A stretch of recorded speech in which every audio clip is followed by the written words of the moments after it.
Kylin Alcantara naka-unfollow na kay Kobe Paras sa Instagram.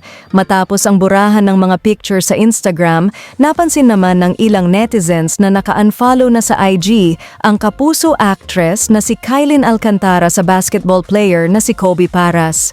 Siyempre, tiningnan din namin ito mismo upang kumpirmahin ang mga usap-usapan sa social media.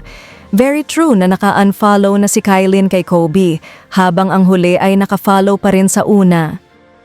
Ayon sa usap-usapan ay ang dahilan daw ng hiwalayan ay may third party.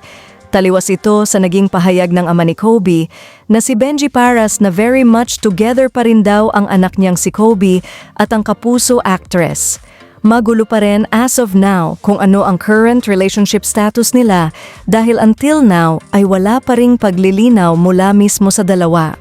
Magugunitang nag-ugat ang breakup rumors nang unang mapansin ng eagle-eyed netizens ang unti-unting pagbubura ng pictures ng dalawa sa kanilang IG accounts.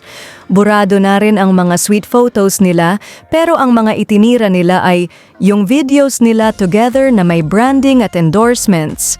Samantala, noong Nobyembre last year nang umamin sina Kylin at Kobe Paras tungkol sa kanilang real score.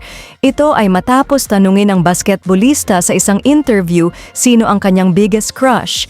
Ang diretsahang pag-amin ni Kobe Paras, Kylin Alcantara because we are dating.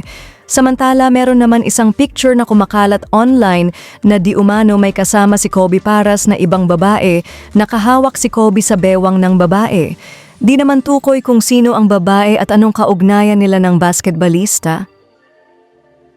Salamat sa iyong panonood at kung bago ka pa lang sa aming channel, huwag kalimutang mag-subscribe at pindutin ang bell icon para ma-notify ka kung may bago kaming upload.